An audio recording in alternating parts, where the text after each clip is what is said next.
I believe you must be tired of the city's fast pace, or longing for close contact with nature. Fortunately, you can still find some interesting places in this bustling city.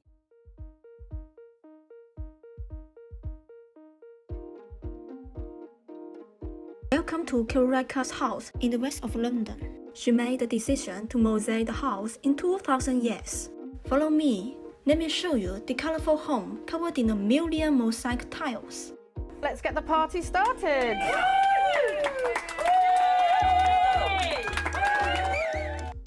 20 years. It's finally finished, she said. It feels a bit like Sleeping Beauty waking up. This building tells 1,000 stories, each reflected various influences and artists. They have helped to create the masterpiece. Ever since the project first began in the 19th century, you could spend hours looking at the house. However, you still wouldn't spot every detail that is hidden within the tiles. You will also find a giant mosaic recreation of the famous mosaic wave on the back of the house. Kuraka claims it's a representation of climate change and rising sea levels.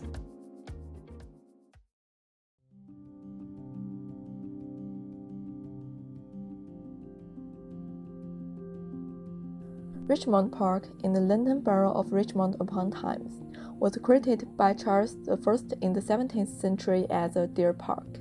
Richmond Park covers 2,500 acres of land.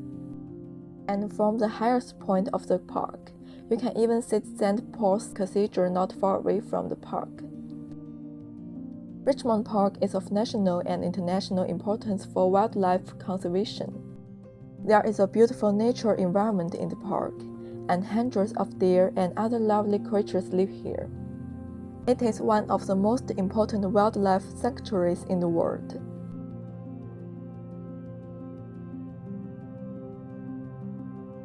It is also a rare peaceful place in the city.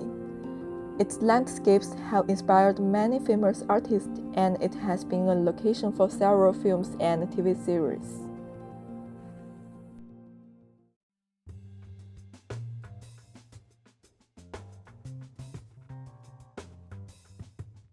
The story of Sherlock Holmes has aroused the memory of the classic image of pipe in mouth, heart in head, and crutch in hand, with cool head and careful reasoning. Holmes will always reveal the truth for us. Let's walk into 221 Baker Street and look for his trace.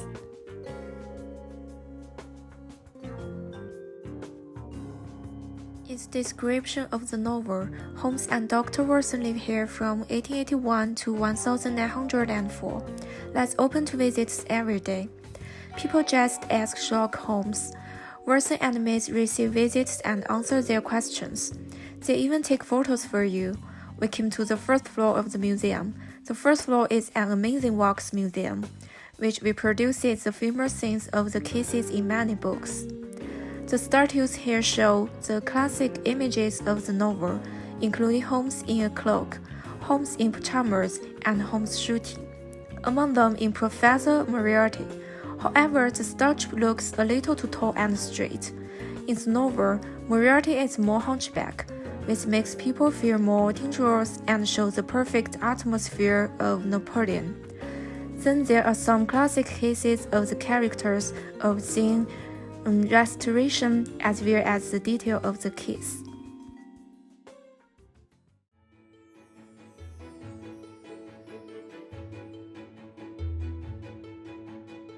For abstract, animal, and food-loving art enthusiasts, Gallery Part 2 is just the place to visit. Marionette Stocky John sculptures are heavily featured here, dotted around the gallery like being at a psychedelic rainbow crabs.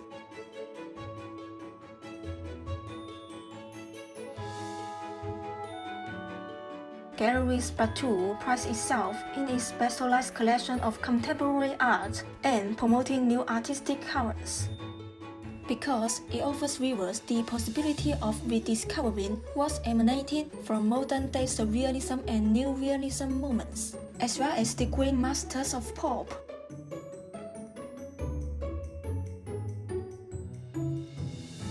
Their collection of artworks is spread globally over 16 galleries, including France, Singapore, New York, and the newest addition to the family, London.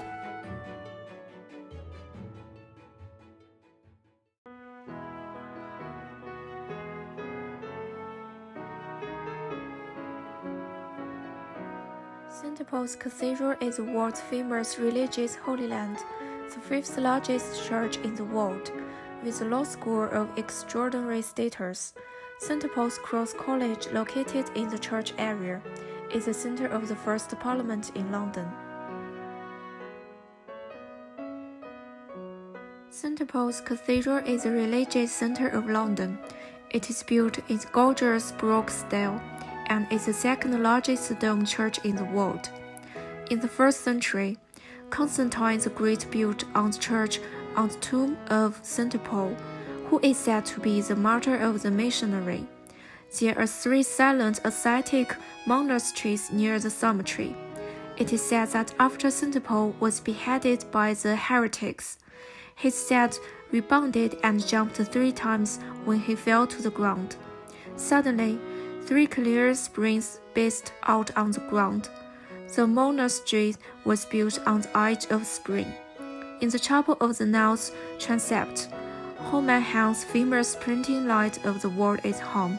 As long as we listen, open our hearts, and accept Jesus, people can go in and get enlightenment.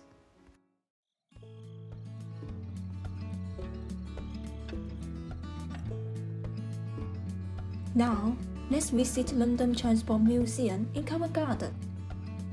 In about 200 years ago, London had no public transport. The capital was still quite small.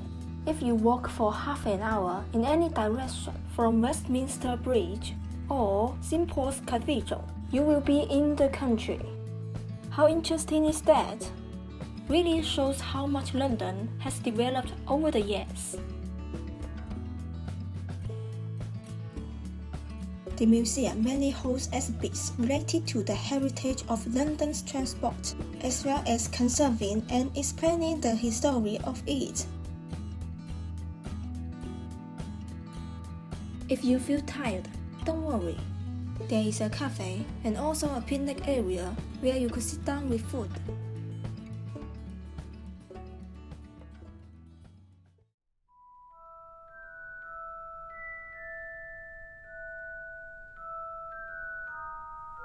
Recreates the Hogwarts Express scene on platform 9 and 3/4 at King's Cross Station in central London, where Harry Potter's Big Wizard adventure began.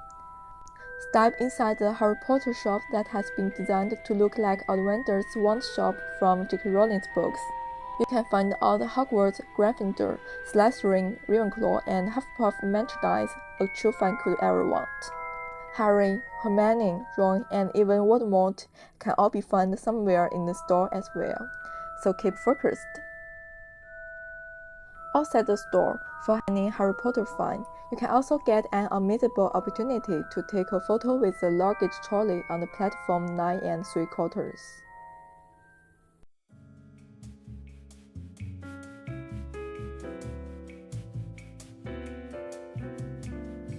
The most beautiful coffee shop in London is undoubtedly Monaco Coffee, which is a hybrid of Monaco magazine shop and coffee shop. Even the space above the windows is filled with magazines.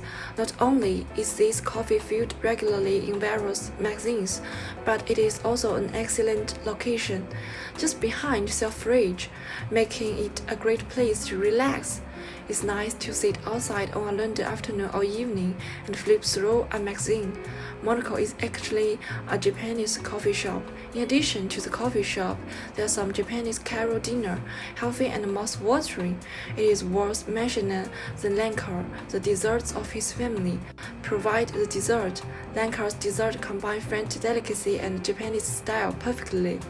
And all kinds of cakes in the shop are highly recommended. Don't miss them.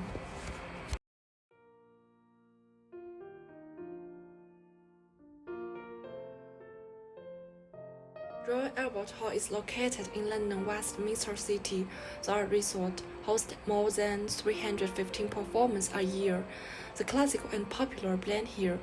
The best known of these is the Summer Proms, which began in 1941, means that the audience can stand and enjoy the concert in the concert hall, and they are allowed to move about freely, just like walking.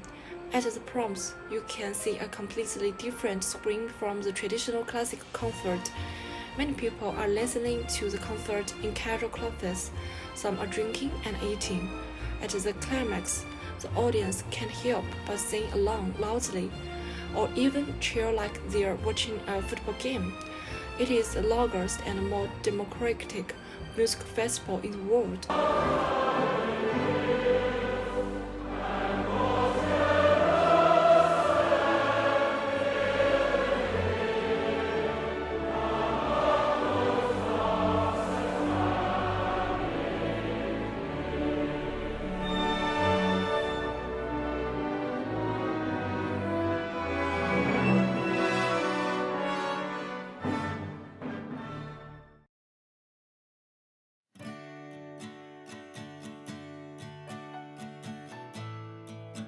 Welcome to Royal Greenwich Observatory. On the last day of December, the clock strikes midnight to begin the New Year calendar. As they greet the New Year under the stars, in some parts of the world, people are counting the steps of the coming year, while in other parts of the world, people are already bathed in the sunshine. Different countries on the planet are in different time zones, which are related to the longitude line, which starts at the Greenwich Observatory, just outside London. From here, time sets out on its 24-hour journey around the globe. In 1675, it's located in the outskirts of London. Royal Greenwich Observatory is built.